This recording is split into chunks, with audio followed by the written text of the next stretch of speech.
Hello everyone and welcome to my YouTube channel Medical Destination. So today we will discuss about sudden cardiac arrest और death. Okay, most important topic है और ये बहुत ही critical condition है, emergency condition है. Sudden cardiac arrest में हमारा जो हार्ट है ये हार्ट सडनली काम करना बंद कर देता है और हम लोगों को सडन कार्डियक अरेस्ट हो जाता है, हमारी डेथ होती है. सो आज हम लोग इस वीडियो में ये डिस्कस करने वाले हैं what is sudden cardiac arrest. Sudden cardiac arrest क्या है, then causes of sudden cardiac arrest. Sudden cardiac arrest के कोजेस क्या है, कोजेस यानी कि कारण क्या है, किस वजह से हम लोगों को ये सडन कार्डियक अरेस्ट आता है. Then risk factors of sudden cardiac arrest. Sudden cardiac arrest के रिस्क फैक्टर्स क्या है. देन इसके हम लोग सिम्टम्स देखने वाले हैं, सिम्टम्स यानी कि लक्षण. देन कॉम्प्लिकेशन डिस्कस करने वाले हैं और प्रिवेंशन भी डिस्कस करने वाले हैं. प्रिवेंशन यानी कि how to prevent sudden cardiac arrest, most important topic है. सो ये वीडियो एंड तक जरूर देखना. सडन कार्डियक अरेस्ट स्टार्ट करने से पहले हम लोग हमारे हार्ट की एनाटॉमी देखेंगे. जैसे कि आप लोग पिक्चर में देख रहे हैं, ये हमारा हार्ट है. हमारा हार्ट थोरेसिक कैविटी में प्रेजेंट है और थोड़ा सा लेफ्ट साइड में शिफ्ट हुआ है. और हमारे हार्ट की हम लोग लेंथ देखेंगे तो हमारा हार्ट 10 सेंटीमीटर लॉन्ग है. देन हमारे हार्ट की साइज देखेंगे तो हमारे ये फिस्ट इतने हमारे हार्ट की साइज है. ओके, और हार्ट का वेट देखेंगे तो वुमन में 225 ग्राम है और मेल में 310 ग्राम इतना हमारे हार्ट का वेट है. ओके, हमारे हार्ट को 3 लेयर से एवरी ऑर्गन्स को कवर किया है. क्यों कवर किया है, क्योंकि हमारे जो इम्पोर्टेंस ऑर्गन्स है ये ऑर्गन्स को कुछ इन्फेक्शन नहीं होना चाहिए. आउटसाइड से जो बैक्टीरिया आता है तो बैक्टीरिया से कुछ इन्फेक्शन नहीं होना चाहिए, तो प्रोटेक्ट करने के लिए एवरी ऑर्गन्स को लेयर रहते हैं. तो हमारे हार्ट को भी 3 लेयर से, जो आउटर लेयर से, ये आउटर लेयर्स को हम लोग पेरिकार्डियम बोलते हैं. ये पेरिकार्डियम थोड़ा सा हमारे जो चेस्ट वॉल है उसको कनेक्ट है. ओके, देन मिडल लेयर है, ये मिडल लेयर को हम लोग मायोमेट्रियम बोलते हैं और जो इनर लेयर है ये इनर लेयर को हम लोग एंडोमेट्रियम बोलते हैं. सो ये 3 लेयर्स हमारे हार्ट को प्रोटेक्ट करते हैं. देन हमारे हार्ट को 4 चेम्बर से, चेम्बर्स यानी कि हमारा हार्ट 4 पार्ट में डिवाइड किया है. Right atrium, right ventricle, left atrium और लेफ्ट वेंट्रिकल, ये 4 चेम्बर्स है. ओके, ये आयोटा है, देन ये इंफीरियर वेना केवा है, देन ये सुपेरियर वेना केवा है, देन ये आयोटा है. ओके, ये सेप्टम है. सेप्टम यानी कि हमारा हार्ट डिवाइड किया है 2 पार्ट में. ओके, राइट साइड का जो हार्ट का पार्ट है, ये राइट साइड का हार्ट डीऑक्सीजनेटेड ब्लड यानी कि ब्लूइश कलर का ब्लड हमारे लंग्स में लेके जाता है और लंग्स में डीऑक्सीजनेटेड जो ब्लड है, ये डीऑक्सीजनेटेड ब्लड हमारे लंग्स में जाके गैस एक्सचेंज हो जाता है और जो हम लोग फ्रेश ऑक्सीजन लेते हैं तो ये ऑक्सीजन कैरी करके हमारा जो ऑक्सीजनेटेड ब्लड है, ये oxygenated blood again pulmonary went through हमारे लेफ्ट आर्टरियम में आता है. लेफ्ट आर्टरियम के बाद लेफ्ट वेंट्रिकल में आता है और लेफ्ट वेंट्रिकल से, ये लेफ्ट वेंट्रिकल है, ये left ventricle oxygenated blood push करता है, पंप करता है और आयोटिक वाल्व थ्रू हमारे पूरे बॉडी को ब्लड सप्लाई करने का काम ये लेफ्ट आर्टरियम करता है. जो राइट साइड का हार्ट है, ओके, यानी कि राइट साइड का हार्ट का जो पार्ट है, ये पार्ट हमारे लंग्स में ब्लड लेके जाता है, डीऑक्सीजनेटेड ब्लड लेके जाता है. सो इसको हम लोग पल्मोनरी सर्कुलेशन बोलते हैं. और जो लेफ्ट साइड का ऑक्सीजनेटेड ब्लड हमारे पूरे बॉडी को सर्कुलेट होता है तो इसको हम लोग सिस्टमिक सर्कुलेशन बोलते हैं. सो फर्स्ट हम लोग पल्मोनरी सर्कुलेशन डिस्कस करेंगे. जैसे कि आप लोग देख रहे हैं, ये हमारा हार्ट है. ओके, देन ये लंग्स है, ये राइट साइड का लंग्स है और ये लेफ्ट साइड का लंग्स है. देन हमारे हार्ट में 4 चेम्बर्स है. ओके, जैसे कि आप लोग पिक्चर में देख रहे हैं, right atrium, right ventricle, left atrium और लेफ्ट वेंट्रिकल. सो हमारे राइट आर्टरियम में डीऑक्सीजनेटेड ब्लड आता है. ओके, डीऑक्सीजनेटेड ब्लड यानी कि जो ब्लूइश कलर का ब्लड है, ये ब्लूइश कलर का ब्लड राइट आर्टरियम में आता है। देन राइट आर्टरियम के बाद लेफ्ट वेंट्रिकल में आता है। ये वाल्व है, ओके, ये वाल्व ओपन होता है राइट आर्टरियम से। जो डीऑक्सीजनेटेड ब्लड है ये राइट वेंट्रिकल में आता है। देन अगेन ये वाल्व क्लोज हो जाता है, ओके। देन राइट वेंट्रिकल से डीऑक्सीजनेटेड ब्लड है, ये डीऑक्सीजनेटेड ब्लड ये है right ventricle.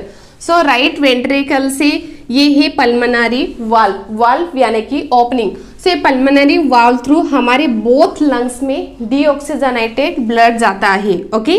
Pulmonary valve through हमारे बोथ लंग्स में डीऑक्सीजनेटेड ब्लड जाता है। डीऑक्सीजनेटेड यानी कि ब्लूइश कलर का ब्लड।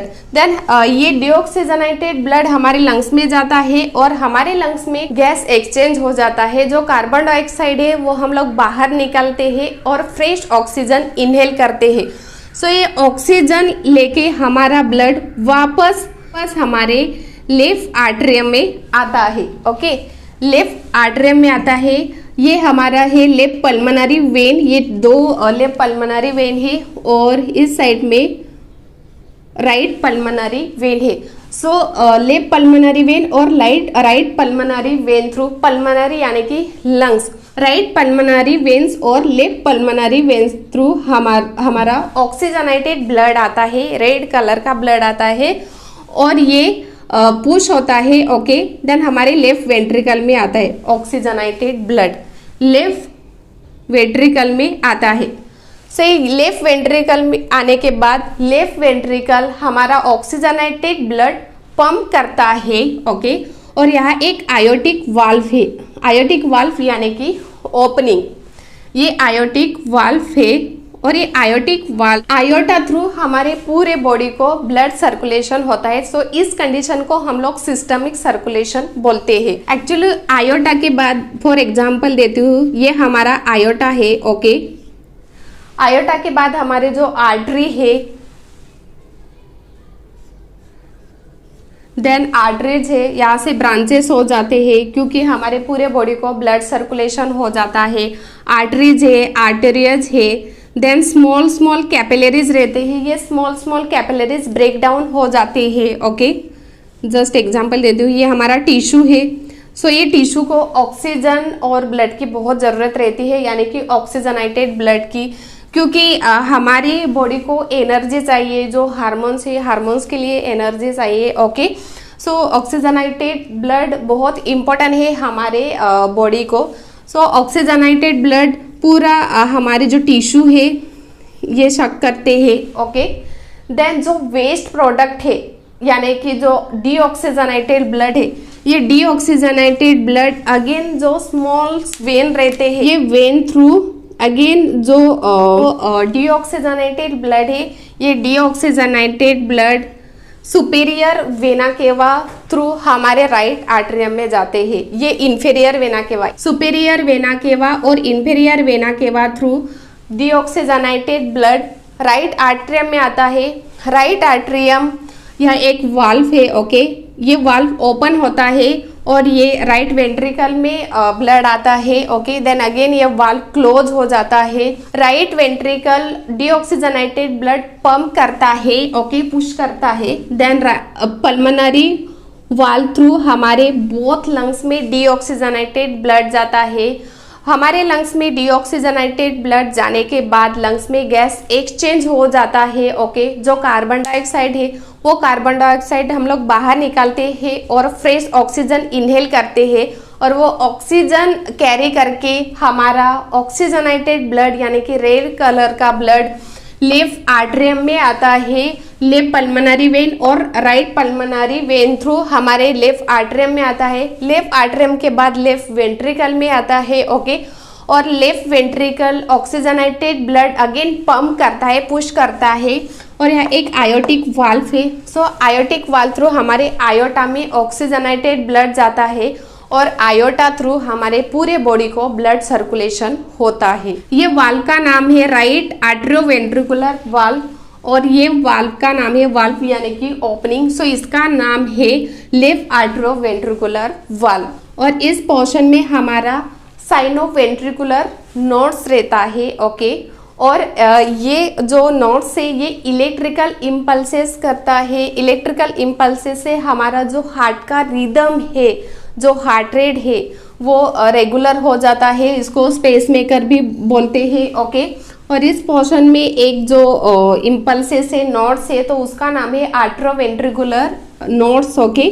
सो ये भी सेम वर्क करता है, ओके, लाइक स्पेस मेकर। जिस पर्सन के ये नोड्स, ऐसे नोड्स और एवी नोड्स वर्क नहीं करते हैं तो वो पेशेंट को डॉक्टर पेस मेकर एडवाइस करते हैं। वो एक आर्टिफिशियल पेस मेकर रहता है, जैसे कि आप लोग पिक्चर में देख रहे हैं। सो ये थी हमारे हार्ट की एनाटॉमी। अभी हम लोग डिस्कस करने वाले हैं what is sudden cardiac arrest. Sudden cardiac arrest क्या है? सडन कार्डियक अरेस्ट यानी कि हमारा हार्ट का जो आउटपुट है, ये आउटपुट सडनली डिक्रीज हो जाता है, लॉस हो जाता है, ओके। और इस वजह से जिस पर्सन को भी ये सडन कार्डियक अरेस्ट आता है वो सडनली अनकॉन्शियस हो जाता है। अनकॉन्शियस क्यों हो जाता है? क्योंकि हमारे ब्रेन को भी प्रॉपर ब्लड फ्लो नहीं हो जाता है।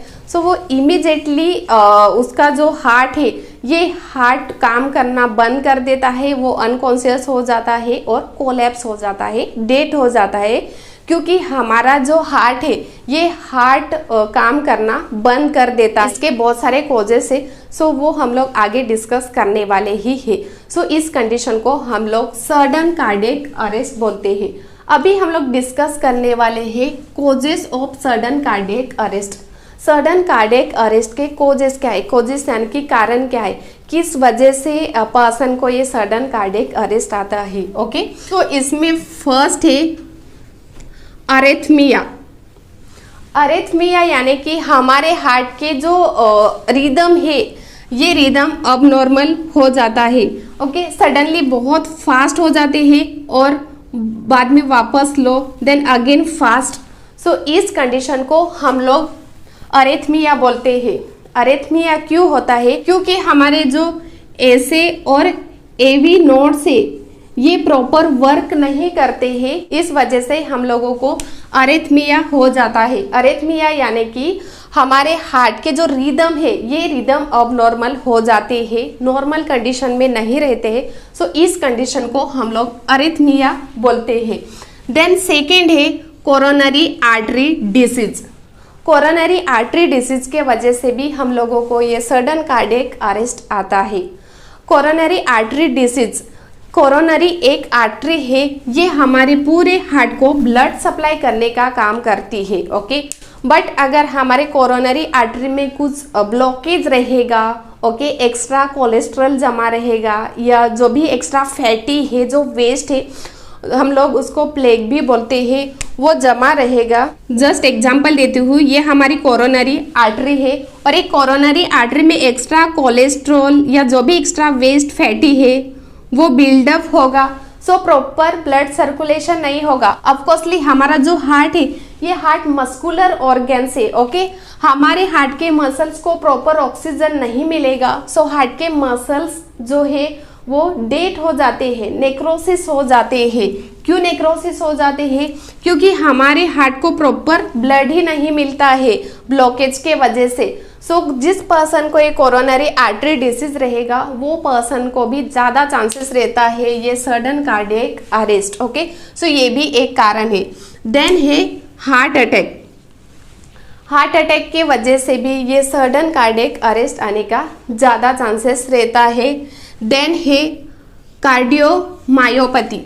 कार्डियोमायोपैथी यानी कि हमारे हार्ट के जो मसल्स है ये हार्ट के मसल्स ठीक हो जाते हैं, इनलार्ज हो जाते हैं, ओके।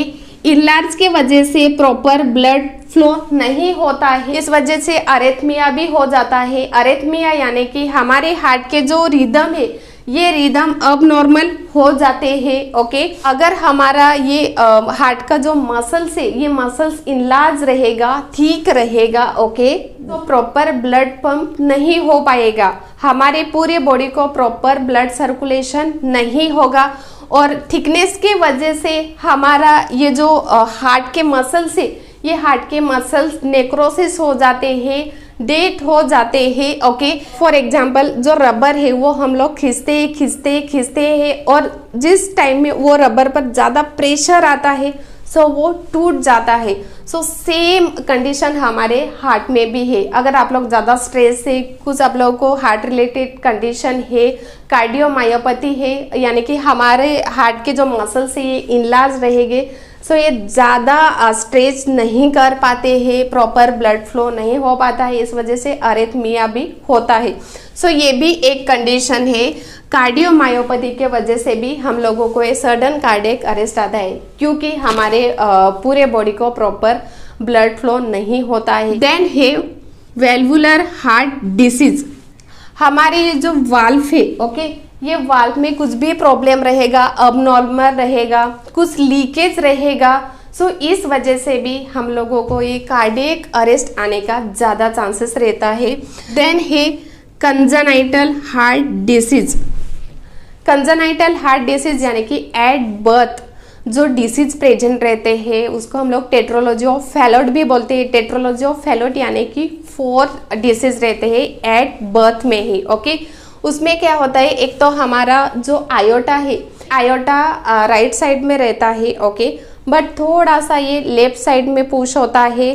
सो इस वजह से क्या होता है, ये ब्लड एक्सचेंज हो जाता है, राइट साइड का ब्लड भी आता है और लेफ्ट साइड का भी ब्लड आता है, यानी कि ऑक्सीजनाइटेड ब्लड भी आता है और डीऑक्सीजनाइटेड ब्लड भी आता है। सो इस वजह से भी ये हम लोगों को ये सडन कार्डियक अरेस्ट आता है। अगर हमारे वाल को कुछ प्रॉब्लम रहेगा, ओके, और ये जो सेप्टम है हम लोग उसको पर्दा भी बोलते हैं, क्योंकि ये हमारा हार्ट डिवाइड हुआ है। सो इस वजह से भी हम लोगों को ये कार्डियक अरेस्ट आने का ज़्यादा चांसेस रहता है। सो ये भी एक मेन कॉज है। देन है electrical problems in the heart. जो हमारे ऐसे नोड से और एवी नोड से इसमें कुछ प्रॉब्लम रहेगा, अबनॉर्मेलिटी रहेगा, ये प्रॉपर फंक्शन नहीं करते हैं। सो इस वजह से भी हम लोगों को ये सडन कार्डियक अरेस्ट आने का ज़्यादा चांसेस रहता है। सो ये थे सडन कार्डियक अरेस्ट के कोजेस यानी कि कारण। अभी हम लोग डिस्कस करने वाले हैं risk factors of sudden cardiac arrest. Sudden cardiac arrest के रिस्क फैक्टर्स क्या है? सो इसमें फर्स्ट है family history of CAD। CAD यानी कि कोरोनरी आर्टरी डिसीज। अगर आपके फैमिली में कोरोनरी आर्टरी डिसीज की हिस्ट्री रहेगी तो भी हम लोगों को ये सडन कार्डियक अरेस्ट होने का ज़्यादा चांसेस रहता है। देन है हाइपरटेंशन। हाइपरटेंशन यानी कि हाई ब्लड प्रेशर। नॉर्मली जो ब्लड प्रेशर है ये 120/80 mm ऑफ Hg ये नॉर्मल है, बट जिस पर्सन का ब्लड प्रेशर अबव 150 रहेगा, 150/100 रहेगा, सो वो पर्सन को ज़्यादा चांसेस रहता है कार्डियक अरेस्ट आने का। देन है स्मोकिंग, टोबैको।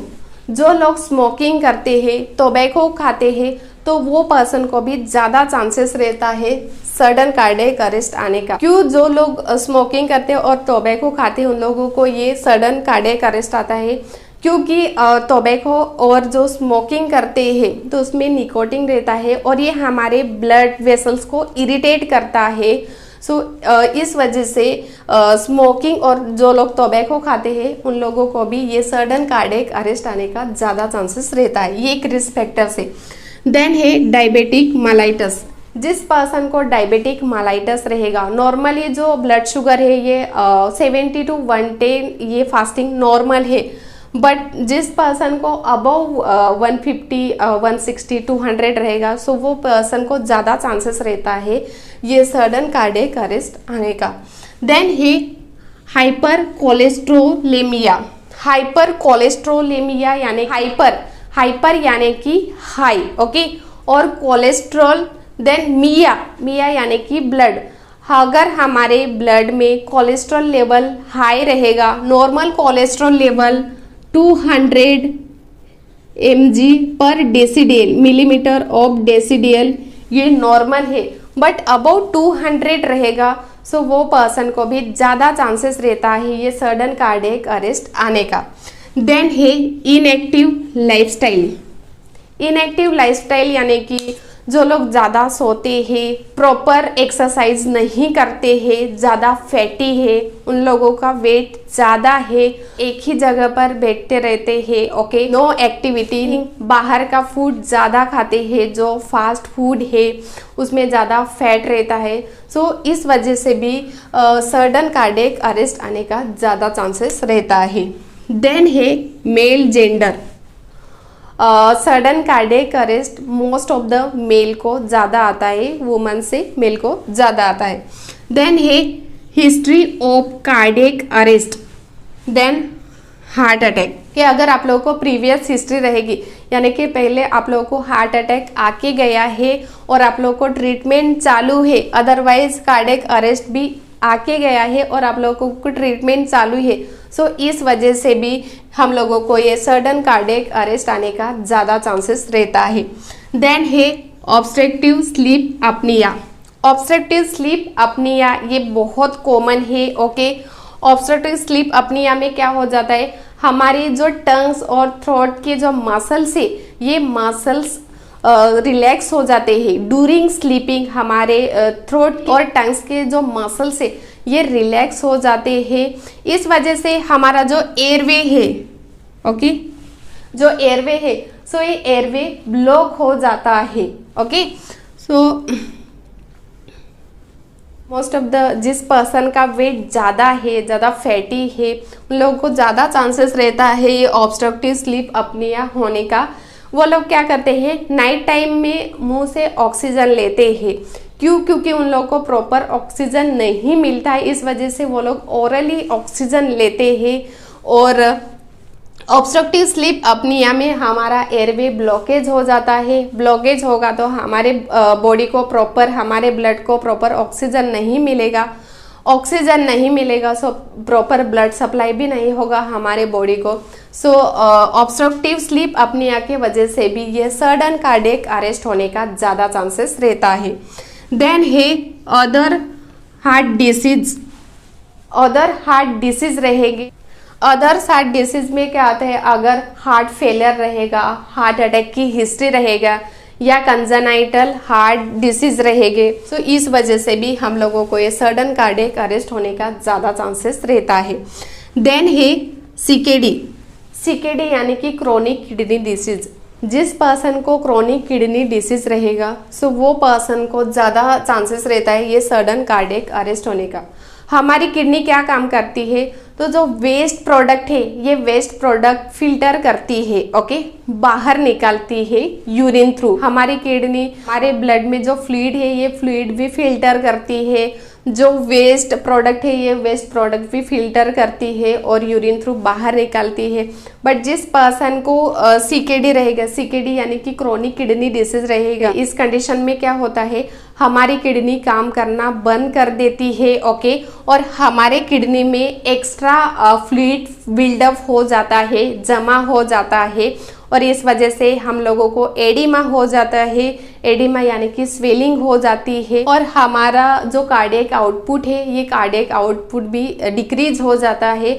सो जिस पर्सन को ये क्रोनिक किडनी डिसीज रहेगा वो पर्सन को भी ज़्यादा चांसेस रहता है ये सडन कार्डियक अरेस्ट आने का, ओके। देन है यूजिंग इनलीगल ड्रग्स। जो लोग मार्केट में इलीगल ड्रग्स मिलते हैं वो कंज्यूम करता है, सो वो पर्सन को भी ज़्यादा चांसेस रहता है ये कार्डियक अरेस्ट आने का। देन लास्ट है न्यूट्रिशनल इम्बैलेंस। अगर न्यूट्रिशनल इम्बैलेंस है, जो पोटेशियम है, मैग्नीशियम है, ये इनबैलेंस रहेगा। पोटेशियम क्या काम करता है, तो जो हमारा ब्लड प्रेशर है ये ब्लड प्रेशर को नॉर्मल रखने के लिए पोटेशियम हेल्प करता है। देन मसल्स कॉन्ट्रैक्ट करने के लिए भी पोटेशियम हेल्प करता है। देन जो मैग्नीशियम है ये मैग्नीशियम भी ब्लड शुगर लेवल कंट्रोल करने का काम करती है, ब्लड प्रेशर भी नॉर्मल रखने का काम ये मैग्नीशियम करता है। प्रोटीन तैयार करने के लिए मैग्नीशियम बहुत हेल्प करता है। जन जो बोन है, डीएनए है, सो ये तैयार करने के लिए मैग्नीशियम बहुत इंपॉर्टेंट है। अगर न्यूट्रिशनल इम्बैलेंस रहेगा सो इस वजह से भी हम लोगों को ये सडन कार्डियक अरेस्ट आने का ज़्यादा चांसेस रहता है। सो ये थे सडन कार्डियक अरेस्ट के रिस्क फैक्टर्स। अभी हम लोग डिस्कस करने वाले हैं symptoms of sudden cardiac arrest.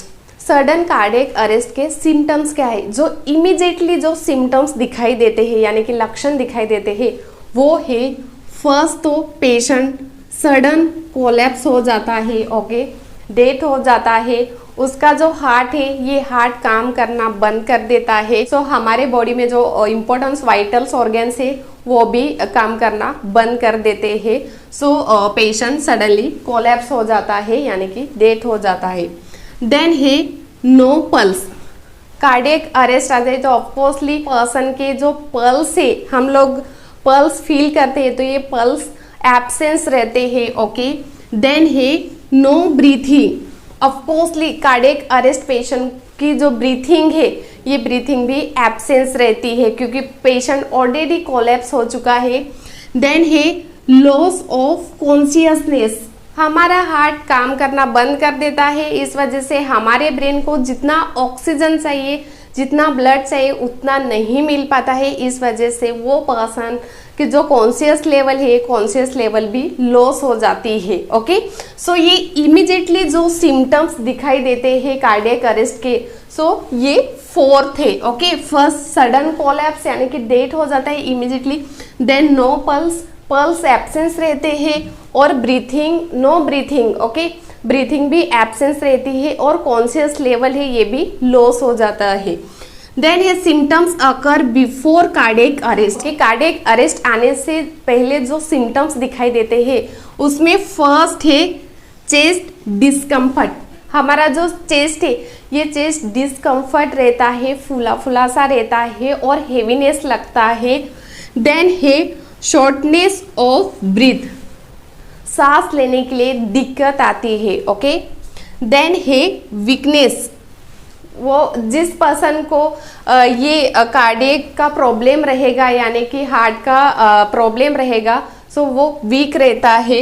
Then है पाल्पिटेशन। पाल्पिटेशन यानी कि हमारे हार्ट के जो रिदम है ये रिदम बहुत फास्ट हो जाते हैं, देन अगेन स्लो हो जाते हैं, देन अगेन फास्ट हो जाते हैं, तो उसको हम लोग पाल्पिटेशन बोलते हैं, ओके। हमारा जो हार्ट है ये तेजी से धड़कता है और सम टाइम बहुत स्लो होता है, अगेन फास्ट हो जाता है, सो इस कंडीशन को हम लोग पाल्पिटेशन बोलते हैं। देन है रैपिड और इनरेगुलर हार्ट बीट। जो हमारे हार्ट बीट है हार्ट के वो रैपिड हो जाते हैं, रैपिड यानी कि बहुत फास्ट हो जाते हैं, देन अगेन इनरेगुलर हो जाते हैं, देन अगेन फास्ट हो जाते हैं हमारे हार्ट बीट, ओके। देन है अनएक्सपेक्टेड विजिनेस। विजिनेस यानी कि नॉइस आता है, जो हम लोग ब्रीथिंग लेते हैं तो उसका नॉइस आता है, ओके। देन है लाइट हेडेक। कार्डियक अरेस्ट से पहले थोड़ा सा लाइट हेडेक भी होता है और गिडीनेस भी होते हैं, गिडीनेस यानी कि चक्कर आती है। सो ये थे बिफोर कार्डियक अरेस्ट के सिम्टम्स यानी कि लक्षण। अगर आप लोगों को इसमें से कौन सा भी सिम्टम्स दिखाई देता है सो इमीडिएटली डॉक्टर के पास जाके दिखाना बहुत ज़रूरी है, क्योंकि ये एक बहुत हाई रिस्क है। अगर आप लोगों को हार्ट की हिस्ट्री रहेगी, अदरवाइज कोरोनरी आर्टरी डिसीज का प्रॉब्लम रहेगा, आप लोग ट्रीटमेंट लेते हैं तो डॉक्टर ने जो भी मेडिसिन एडवाइस किया है, जो भी डाइट एडवाइस किया है वो टाइम टू टाइम फॉलो करना बहुत ज़रूरी है। अभी हम लोग डिस्कस करने वाले हैं complication of sudden cardiac arrest. Sudden cardiac arrest के कॉम्प्लिकेशन क्या है? सो इसका मेन कॉम्प्लिकेशन तो यही है कि वो पर्सन कोलैप्स हो जाता है, डेथ हो जाता है, क्योंकि हमारा हार्ट ठीक वर्क नहीं करेगा। सो ऑफकोर्सली वो डेथ होगा। जब हम लोग अनबोर्न रहते हैं यानी कि मदर के यूट्रस में रहते हैं, तो तभी से हमारा हार्ट कंटिन्यू ब्लड पंप करता है स्टिल एंड तक, ओके। जब तक हम लोग लाइव रहते हैं तब तक हमारा हार्ट कंटिन्यू वर्क करता है, कंटिन्यू ब्लड पंपिंग करने का काम करता है। जिस पर्सन का ये हार्ट सडनली स्टॉप हो जाता है, सो वो पर्सन लाइव नहीं रहता है, सडनली डेथ हो जाता है। अगर आप लोगों को सडन कार्डियक अरेस्ट आता है, आप लोग हॉस्पिटल में है, सो हॉस्पिटल में सब मेडिकल प्रोफेसर रहते हैं, यानी कि नर्सेस, डॉक्टर्स सब अवेलेबल रहते हैं, सो वो इमीडिएटली कार्डियक अरेस्ट को मैनेज करते हैं। ओके, बट अगर आप लोग घर पे है या आप लोग क्राउडेड प्लेस में रहेंगे, मार्केट में रहेंगे और आप लोगों को ये सडन कार्डियक अरेस्ट आता है, आप लोग सर्वाइव रहते हैं, आपके नियर बाय अगर प्रोफेशन मेडिकल पर्सन रहेगा, वो CPR स्टार्ट करेगा, इमीडिएटली एम्बुलेंस आएगा और डिफिब्रिलेशन से आपको इलेक्ट्रिकल शॉक देते हैं, आप लोग सर्वाइव है, तो डॉक्टर हॉस्पिटल में इमीडिएटली ECG निकालते हैं, 2D को निकालते हैं। ओके, 2D को क्यों निकालते हैं? क्योंकि हमारा हार्ट पूरा स्कैन होता है, हमारे हार्ट में कितने ब्लॉकेज है, स्वेलिंग है क्या, या हमारे हार्ट के मसल्स डैमेज है, या हमारा जो वेंट्रिकुलर पार्ट है ये ठीक है क्या, यानी कि हमारा हार्ट इनलार्ज है क्या, अच्छे से फाइंड आउट होता है। MRI करते हैं, ब्लड टेस्ट करते हैं, CT स्कैन भी करते हैं कि पेशेंट को इमीडिएटली वेंटिलेटर पर रखते हैं, कैथराइजेशन करते हैं। अगर कुछ ब्लॉकेज रहेगा हमारे हार्ट में, हमारी हार्ट की वेन ब्लड वेसल्स नैरो रहेगी। ओके, कुछ प्लग के वजह से, प्लग यानी कि जो एक्स्ट्रा फैट और कोलेस्ट्रॉल रहेगा वो बिल्डअप हो जाता है हमारे ब्लड वेसल्स में, और इस वजह से हमारी जो ब्लड वेसल्स है वो नैरो हो जाती है। ओके, और प्रॉपर ब्लड सर्कुलेशन नहीं होती है। अगर ये कंडीशन रहेगी तो डॉक्टर एंजियोप्लास्टी करते हैं। देन अगर आप लोगों को कोरोनरी आर्टरी डिसीज का प्रॉब्लम रहेगा, सो कोरोनरी आर्टरी बाईपास करते हैं। ओके, जो ब्लॉकेज हुआ है वो पार्ट कट करके वापस ज्वाइन करते हैं, तो सो वो सर्जरी को हम लोग कोरोनरी आर्टरी बाईपास सर्जरी बोलते हैं। अगर आप लोग सर्वाइव रहते हैं तो डॉक्टर इमीडिएटली CPR स्टार्ट करते हैं और फेब्रिलेशन भी स्टार्ट करते हैं। फेब्रिलेशन यानी कि इलेक्ट्रिकल शॉक, जैसे कि आप लोग पिक्चर में देख रहे हैं। देन लास्ट है prevention. How to prevent sudden cardiac arrest. Sudden cardiac arrest हम लोग कैसे प्रिवेंट कर सकते हैं? ओके, सो इसमें हेल्दी लाइफस्टाइल, जो हमारा हेल्दी लाइफस्टाइल है वो चेंज करना बहुत ज़रूरी है। हेल्दी लाइफस्टाइल यानी कि हम लोग बाहर का खाना ज़्यादा खाते हैं, जो भी फैटी फूड है तो वो अवॉइड करना है, जितना होता है उतना अवॉइड करना बहुत ज़रूरी है। ज़्यादा ऑयली फूड यूज़ नहीं करना है, जितना होता है उतना जो हेल्दी फ्रूट्स मिलते हैं फ्रेश फ्रूट खाना है। देन डेली एक्सरसाइज करना है, एटलीस्ट 20 to 30 मिनट्स वॉक करना है, क्योंकि ये बहुत इंपॉर्टेंट है हमारे हेल्थ के लिए। अगर आप लोगों को हार्ट की डिसीज है, लाइक कोरोनरी आर्टरी डिसीज है या आपका हार्ट फेलियर है, सो जो भी डॉक्टर ने आप लोगों को मेडिसिन एडवाइस किए हैं, जो भी डाइट एडवाइस किया है, वो टाइम टू टाइम फॉलो करना बहुत ज़रूरी है। टाइम टू टाइम हमारा हार्ट स्कैन करना है, यानी कि जो डॉक्टर ने जो भी आप लोगों को इन्वेस्टिगेशन एडवाइस किए हैं वो भी टाइम टू टाइम फॉलो करना बहुत ज़रूरी। अगर आप लोग स्मोकिंग करते हैं, टोबैको खाते हैं, तो वो अवॉइड करना है। अगर आप लोग अल्कोहल ड्रिंक करते हैं सो वो लेस कंज्यूम करना है, अदरवाइज अल्कोहल भी अवॉइड करना है। अगर आप लोगों का वेट ज़्यादा रहेगा सो वो वेट मेंटेन रखना है। देन आप लोगों को डायबिटिक माइलाइटिस रहेगा, हाइपरटेंशन रहेगा यानी कि हाई ब्लड प्रेशर रहेगा, हाई कोलेस्ट्रॉल लेवल रहेगा। सो ये diabetic, hypertension, high cholesterol level ये मेंटेन रखना यानी कि कंट्रोल करना बहुत ज़रूरी है।